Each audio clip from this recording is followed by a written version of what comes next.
In 1882, the Ozark Mountains weren't a place you visited for the scenery. They were a prison of endless trees, deep hollers, and crushing isolation. This was a land just healing from the Civil War, but the scars here ran deeper than any battlefield. They were in the soil, in the water, and in the people. Families lived miles apart, separated by forests so thick the sun barely touched the ground. News traveled by horseback, if it traveled at all. It was the perfect place to get lost. It was the perfect place to disappear.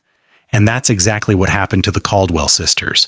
This is the story of Margaret and Eleanor, and it's one of the most disturbing cases in American history. A mystery that starts with two girls in a wagon and ends in a place so dark most people can't even stand to hear about it. Margaret was 23. She was the practical one, the one who helped her father, Thomas Caldwell, run the family hardware store in Marshfield, Missouri. Her hands were calloused. Her hair was always tied back tight. She was the rock. Eleanor was 19, and she was the dreamer. She had restless eyes, always looking past the tree line, wondering about big cities and a life that wasn't covered in dust and hardship. Their mother had been taken by typhoid 3 years earlier, leaving the three of them to hold the world together. Thomas adored them. He protected them with the kind of ferocity only a man who's already lost half his world can have. On October 27th, 1882, a letter arrived. It was from their Aunt Sarah, their mother's sister, over in Springfield, about 50 miles south. The letter said Sarah was sick, really sick, and she was asking for her nieces to come. It was a 2-day trip by wagon, a common enough journey, but one that required an overnight stay at an inn along the way. Thomas didn't like it, not one bit. The roads were just muddy tracks, and robberies weren't just common. They were expected. He didn't want his girls out there alone, but Margaret, ever practical, insisted. They knew the route. They'd stop in Seymour before nightfall. It was their duty to go. Reluctantly, Thomas agreed. He prepped the wagon himself, checked every wheel, packed enough food for 3 days. He gave them a small leather bag of silver coins. His final words were a warning. Don't talk to strangers. Don't stop for anyone. And don't, under any circumstances, leave the main road. On the morning of October 28th, under a sky the color of a fresh bruise, Margaret and Eleanor Caldwell set out. They wore their best wool capes and wide-brimmed hats. Several people in Marshfield waved as they rattled past. No one knew it was the last time they'd be seen, or at least the last time anyone would admit to seeing them. The road to Springfield was a serpent, twisting through valleys so narrow the sun was a stranger. It was a treacherous, beautiful path. They were supposed to reach Seymour, the halfway point, by dusk. The owner of the boarding house there, Jeremiah Walsh, knew the girls. He kept a room for them. But as night fell on the 28th, the room stayed empty. Walsh waited, watching the road, but the Caldwell sisters never arrived. In Springfield, Aunt Sarah waited. The 29th came and went, then the 30th. By November 1st, she was sick with worry, not just fever. She sent a telegram to Marshfield. It took 2 days to arrive. When Thomas Caldwell read that single terrifying message, girls never arrived. Are they home? His world simply fell apart. They were gone. Disappeared somewhere in that 50-mile stretch of wilderness. It had been 6 days. 6 days. Thomas didn't wait for a sheriff. He saddled his fastest horse and rode like a madman, retracing the route his daughters had taken. Despair was a hammer in his chest. The nights were already freezing. If they were out there, lost, how long could they last? He rode all the way to Seymour, the horse foaming, and burst into Jeremiah Walsh's boarding house. Walsh confirmed his worst fear. They never got here, Thomas. I waited all night. The news spread through the tiny town like a sickness. Everyone knew the Caldwell girls. How could two smart, capable women just vanish? This is when the first terrible twist in the story appeared. A farmer named Cornelius Black, A man with a beard as gray as the sky spoke up. He'd traveled that same road north from Springfield on the same day the girls went missing. He left at dawn and got to Seymour by mid-afternoon. If the sisters had left Marshfield in the morning, they should have crossed paths. He should have seen them. But he hadn't. He hadn't seen their wagon, hadn't seen two women, hadn't seen anything. It meant they hadn't just been delayed. It meant something had stopped them, and it had stopped them fast. But as the men gathered, another voice cut through the panic. A grimy fur trapper, a man named Silas Croft, spit a wad of tobacco onto the muddy street. "I seen him," he grunted. The crowd went silent. "Saw him just north of the Gasconade River crossing. They wasn't alone."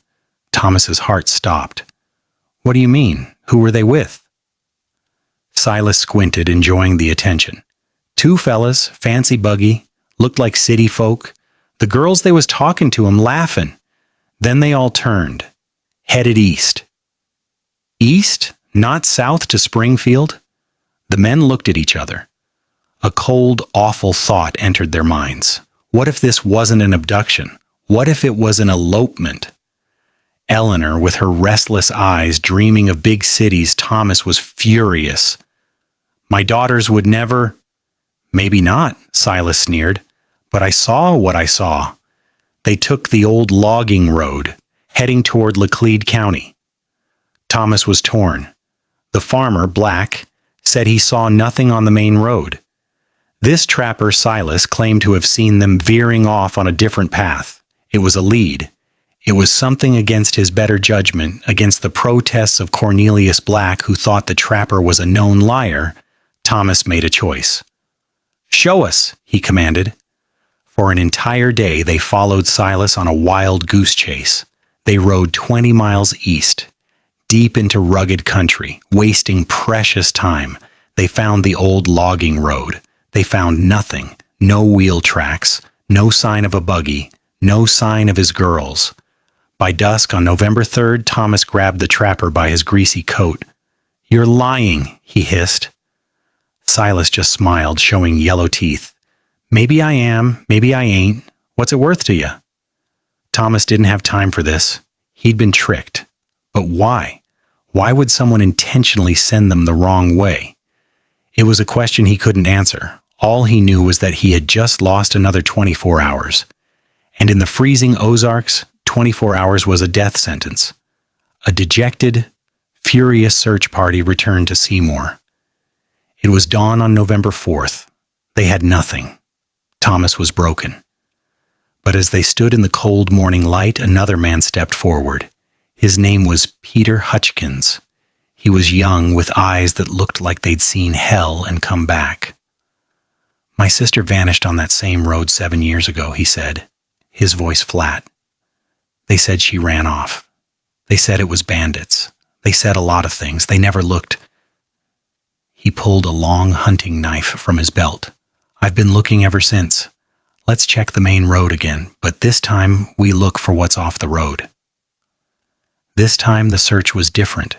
It wasn't just a rescue, it was an excavation. Thomas, Cornelius Black, Peter Hutchkins, and a dozen other men rode out, but this time they moved slow. Their eyes weren't on the road ahead, but on the ditches, the brush, the breaks in the trees. It was Peter Hutchkins who found it, 10 miles north of Seymour.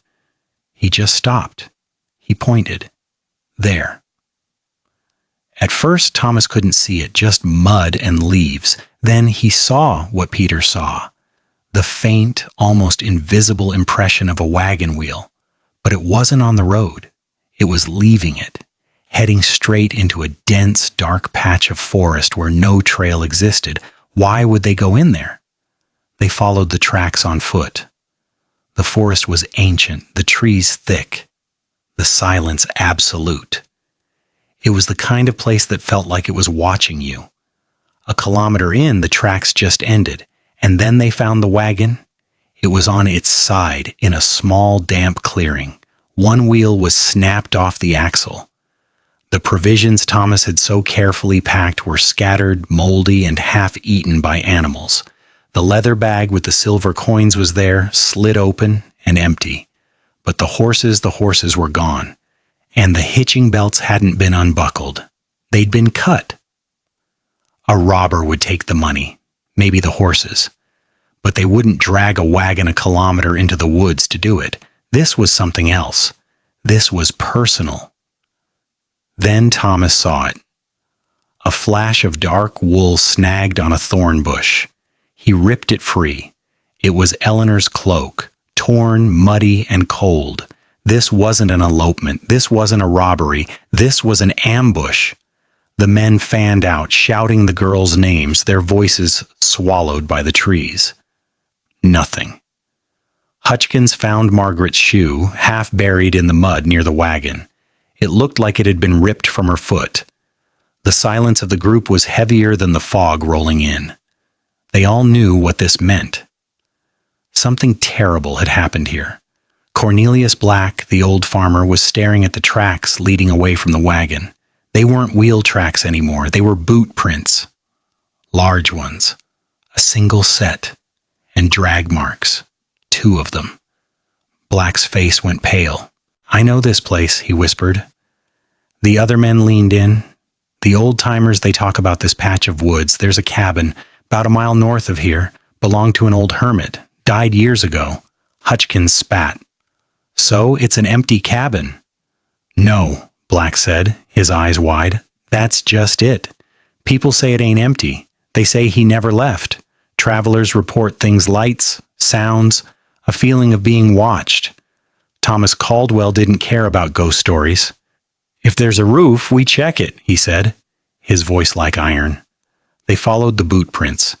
The trail was easy to follow. The man who made it hadn't bothered to cover his tracks. He was either arrogant or he just didn't care. The forest got denser, darker. The trees seemed to lean in, their branches like skeletal fingers. After an hour of hard hiking, they saw it through the gloom. The cabin. It was a ruin. The roof was half collapsed, the walls covered in vines, but the men stopped dead. There was smoke, a thin gray tendril of it curling from the crumbling stone chimney. Someone was home. Hutchkins and Thomas drew their pistols.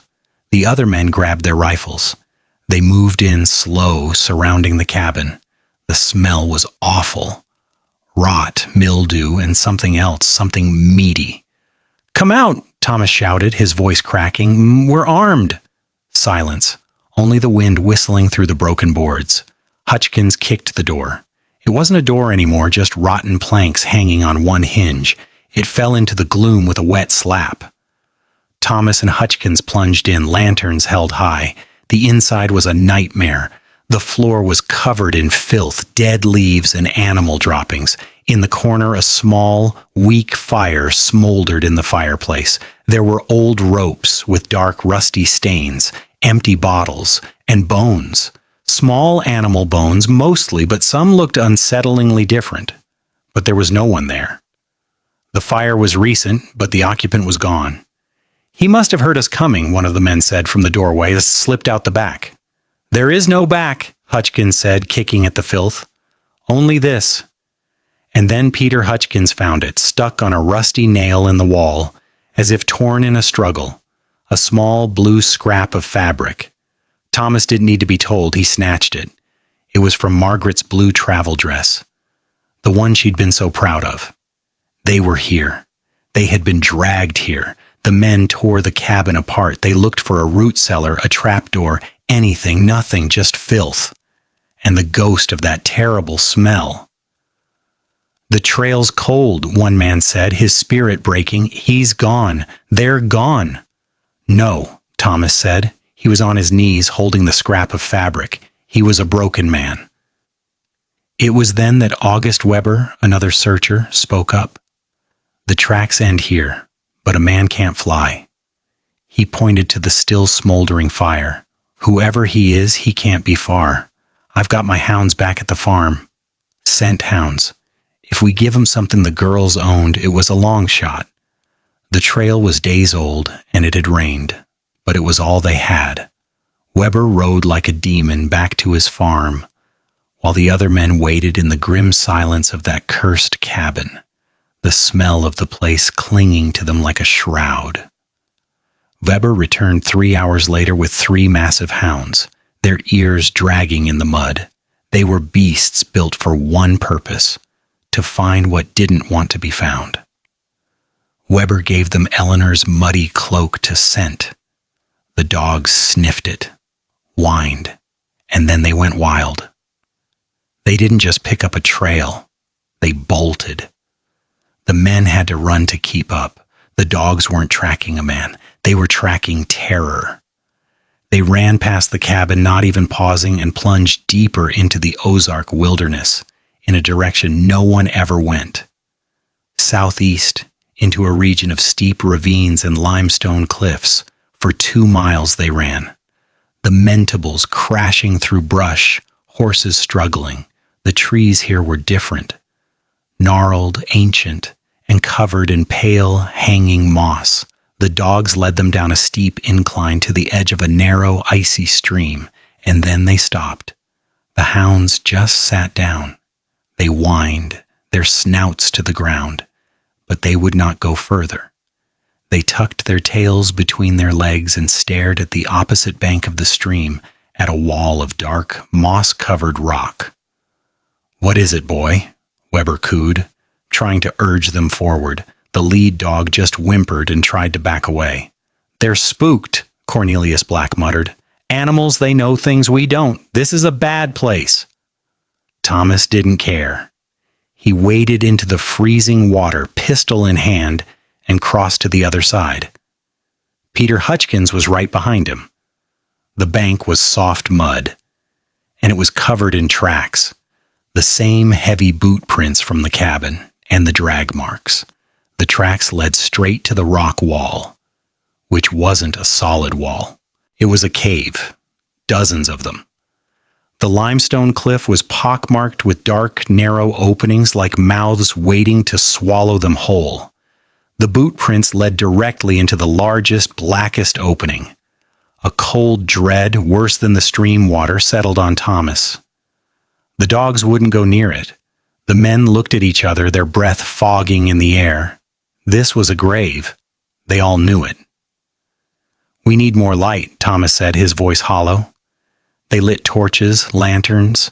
Thomas, Hutchkins, Black, and 3 other men prepared to go in. The rest would stay with the horses and the terrified dogs. Thomas took the first step into the darkness. The air that hit him was cold, damp, and smelled of the grave. It smelled like the cabin, but 1,000 times worse. They advanced into the black. The only sound was their own breathing and the constant, maddening drip, drip, drip of water from the ceiling. The tunnel was narrow, the walls slick with moisture. Their lanterns cast shadows that danced like demons on the walls. They called the girls' names. "Margaret! Eleanor!" Only the echo answered, twisting their voices into something horrible. The tunnel branched. Then it branched again. A labyrinth. They were just guessing, following the most worn path. They were maybe 100 yards in, the world of sunlight and trees a distant memory, when Thomas's foot kicked something. It wasn't a rock. It was soft. He lowered his lantern. His heart, which he thought had stopped hours ago, broke all over again. It was a book. A small leather-bound prayer book. The cover was soaked, the pages warped. But on the inside cover, in his late wife's elegant handwriting, was a name: Eleanor Marie Caldwell. She had been here. She had been dragged here, and she had dropped this, maybe as a sign, maybe in a struggle. Thomas clutched the book to his chest and pushed forward, a new cold fury burning in his veins. He wasn't a father anymore. He was an executioner. The tunnel descended sharply. The air grew colder. They had to walk in single file, the walls pressing in, and then it opened up. They were in a chamber, a huge chamber. The ceiling was so high their lanterns couldn't find it. Stalactites hung down like stone teeth. And in the center there was a camp.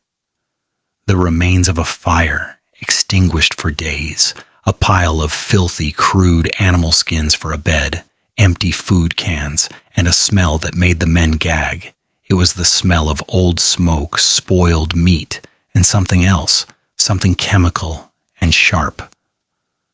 Peter Hutchins, his eyes scanning every shadow, was the first to see it. Thomas, over here. He was pointing at the wall. Thomas brought his lantern closer. The wall was covered in scratches, hundreds of them, vertical lines carved into the stone, grouped in sets of 5, with a line through them. Someone had been counting. Counting the days, Thomas's hand trembled as he counted a group. 60, 63, he whispered. There are 63 marks here. Cornelius Black did the math. Thomas, your girls have been missing for a week. The horror of it settled on them. Whoever had been trapped here, counting the days, it wasn't Margaret. It wasn't Eleanor. They weren't the first. The thought hit Thomas like a physical blow.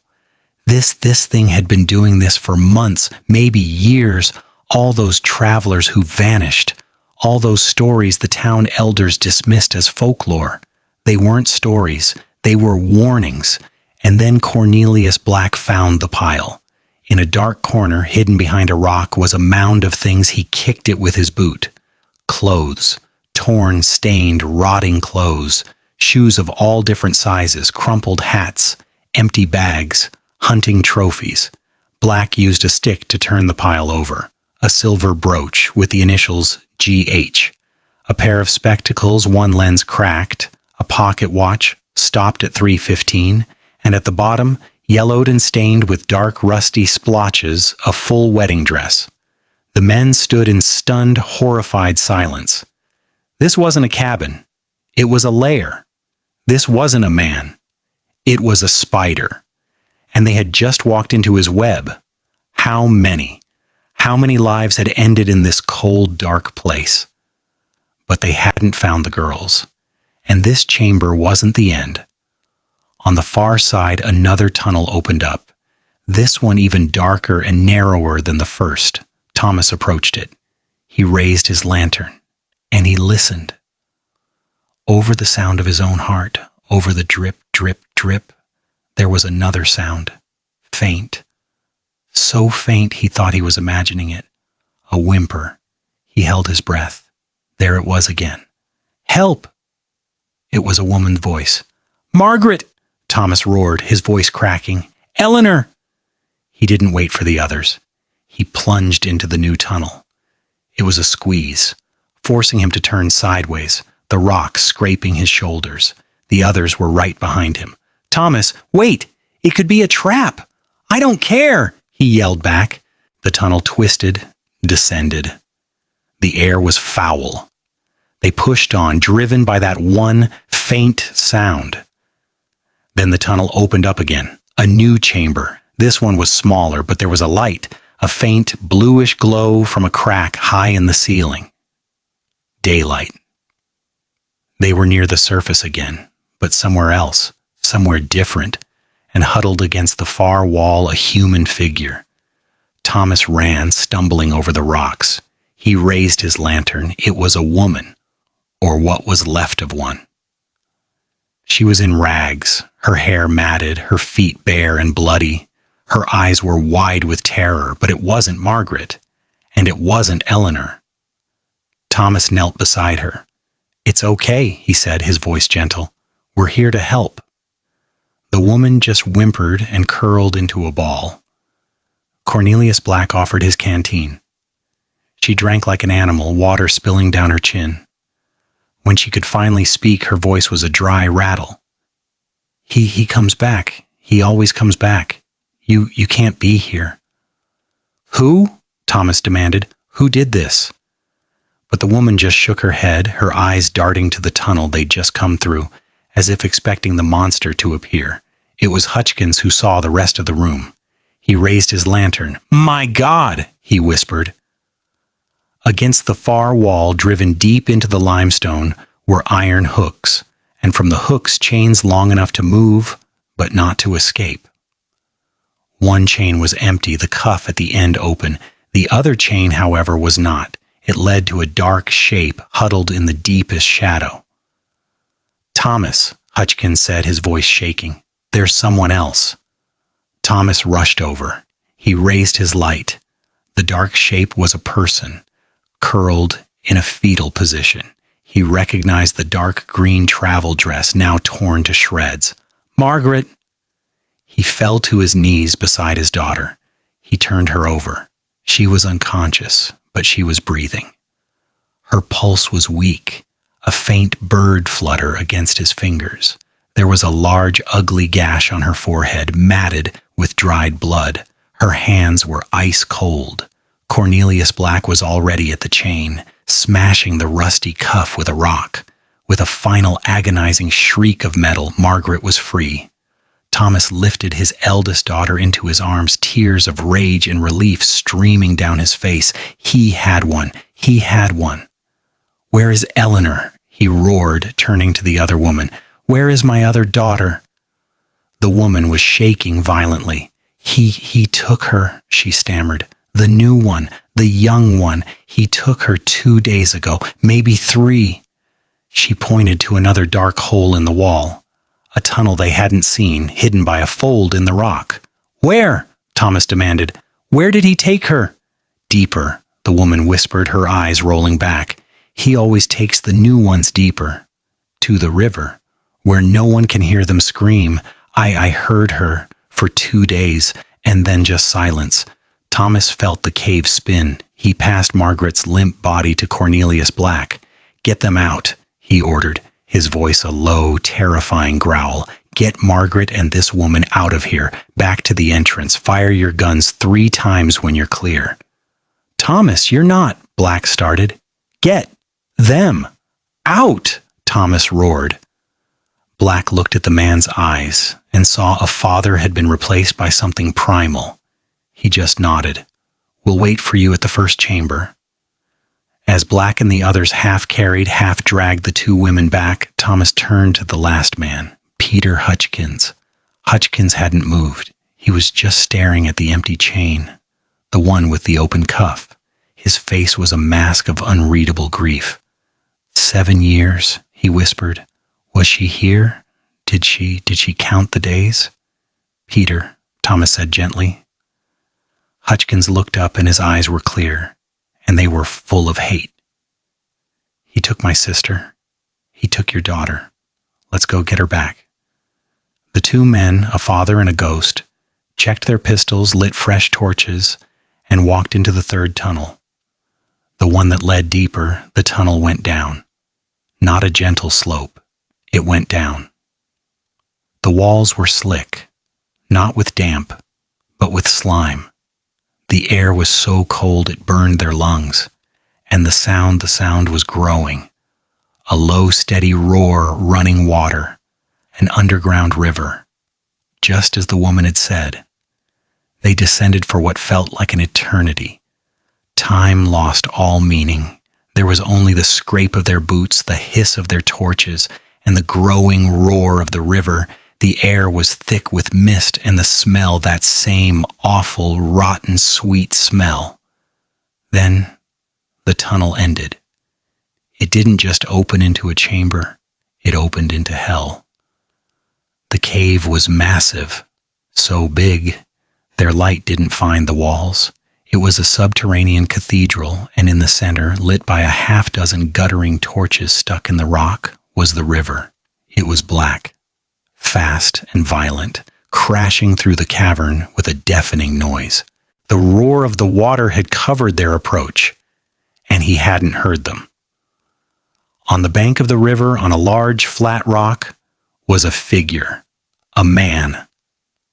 He was huge, dressed in what looked like patches of animal skin sewn together. His hair was a matted, filthy curtain that fell to his shoulders. He was bent over something on the rock, something small. Hutchkins grabbed Thomas's arm, his fingers like a vice. "Wait." The man was muttering, chanting, words they couldn't understand, lost in the roar of the water. He was performing some ritual, and then he stepped aside, and Thomas saw her, Eleanor. She was tied to the flat rock, her arms and legs bound with thick rope. Her blue dress was in tatters. She was pale, so pale, and she was motionless. Thomas felt the world go red. The fury that had been simmering in his gut exploded. He didn't care about plans. He didn't care about traps. He broke free from Hutchkins' grip and charged, screaming a sound that wasn't human. It was a primal roar of a father who had found the monster. The man spun around, surprised, and for the first time Thomas saw his face. It was a nightmare.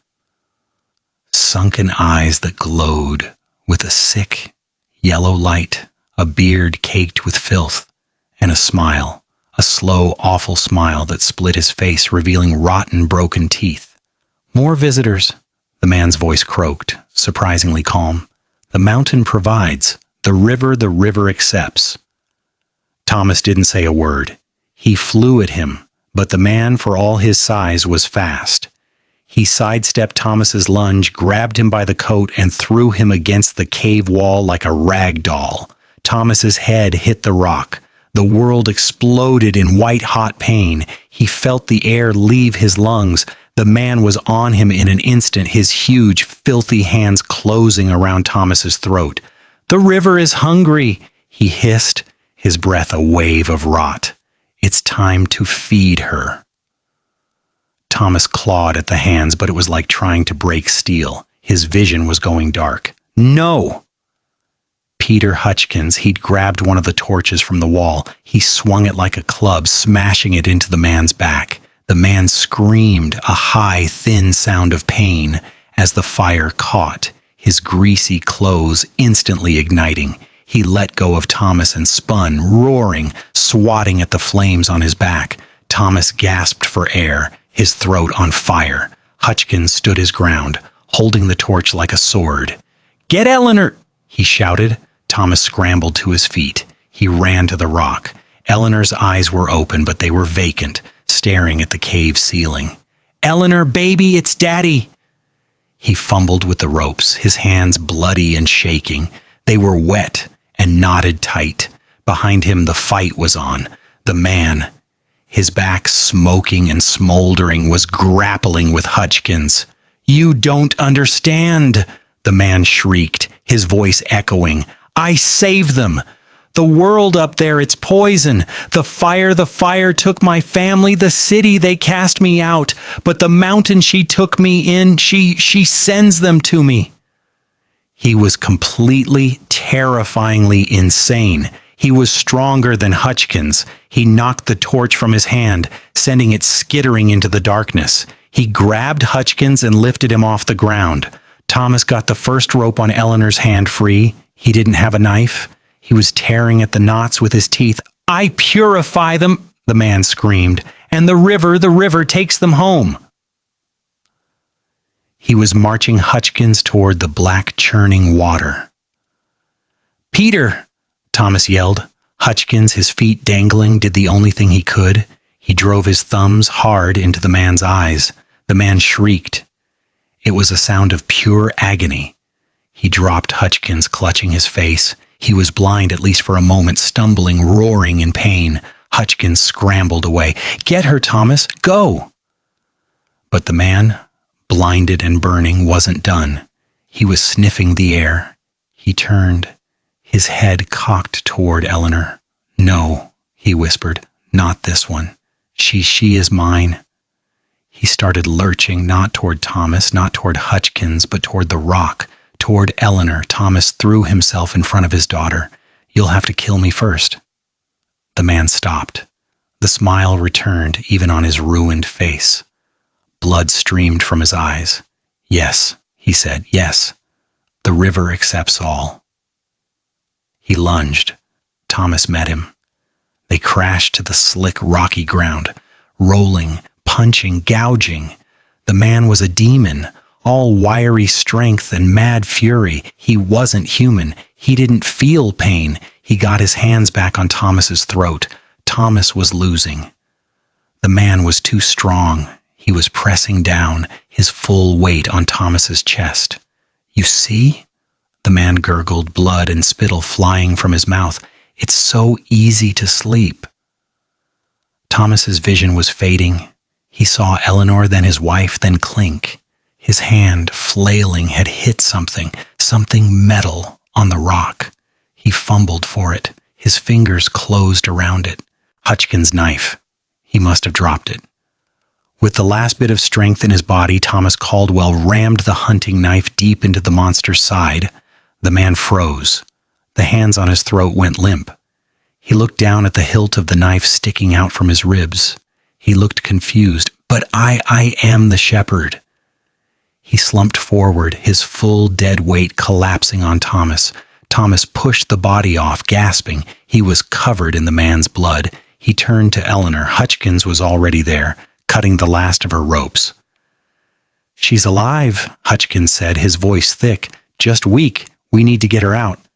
Thomas crawled to his daughter. "Eleanor, can you hear me?" Her eyes fluttered. They focused. A single tear rolled down her dirty cheek. "Daddy," she whispered. He hugged her. He held her. And for a full minute, the only sound was the roar of the river, the man's body lying in a heap, and the sobbing of a father who had just come back from hell. "It's over," Thomas whispered, rocking her. "It's all over." But it wasn't. Because as Hutchkins helped Thomas lift Eleanor, a new sound cut through the cavern. A low, terrified moan. It hadn't come from them. Hutchkins and Thomas froze. They looked into the shadows past the ring of torchlight. The cavern was huge, and they weren't alone. "Who's there?" Hutchkins called out, raising the knife. The moan came again from the far wall. Thomas grabbed a torch.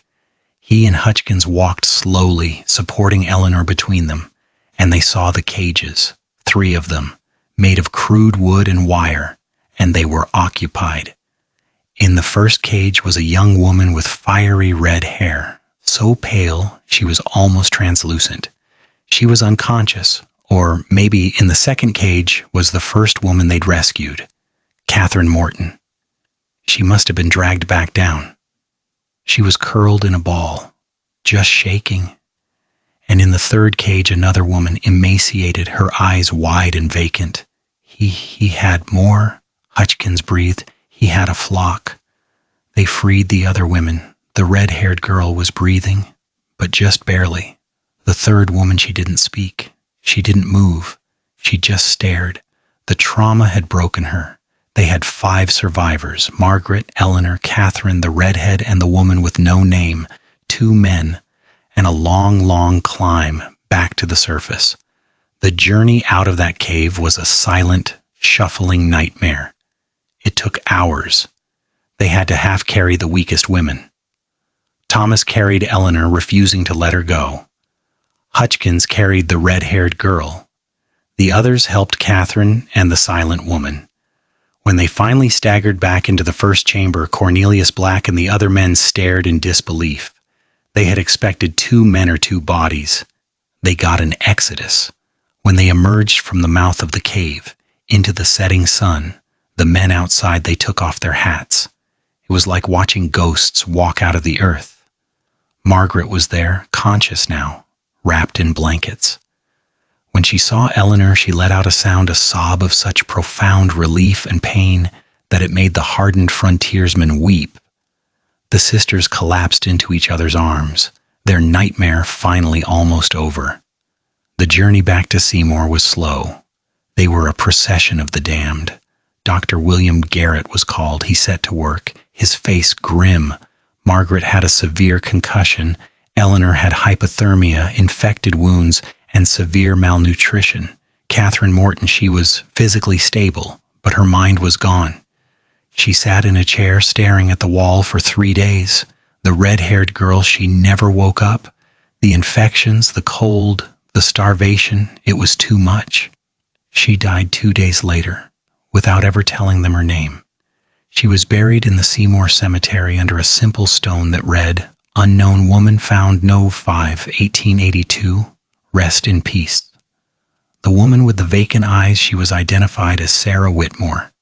She'd been missing for 4 months. The story exploded. Sheriff Edmund Price arrived from Marshfield.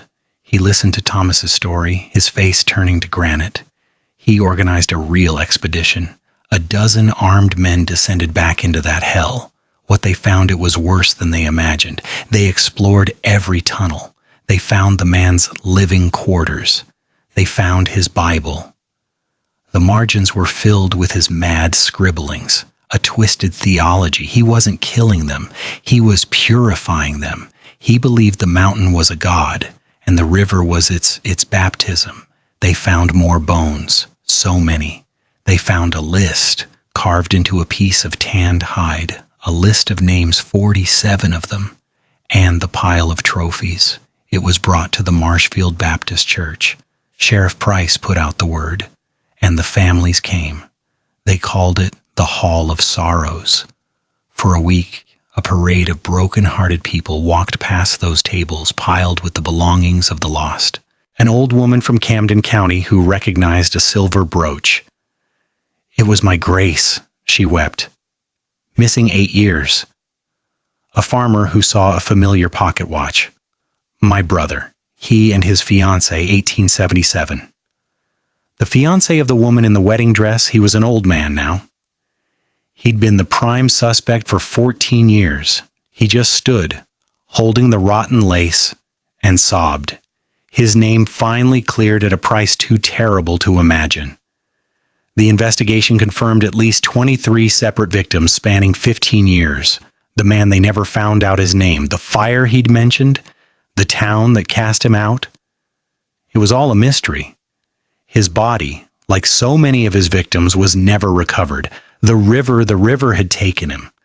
The caves were sealed. They used dynamite. They blew the entrances, collapsing the tunnels, turning that underground cathedral of horrors into a tomb. Thomas Caldwell sold everything. He couldn't stay. He couldn't even look at the mountains. He took Margaret and Eleanor and moved north, far away to flat land, where the sky was big and you could see for miles. Eleanor never married. She became a school teacher, pouring her life into children. Margaret did marry, a quiet widower. She had children of her own, and she never, ever let them out of her sight. Catherine Morton, the woman they rescued, lived her last years in an asylum, whispering about a man in the dark and a river that was always calling. Peter Hutchkins, after the cave was sealed, he just walked away.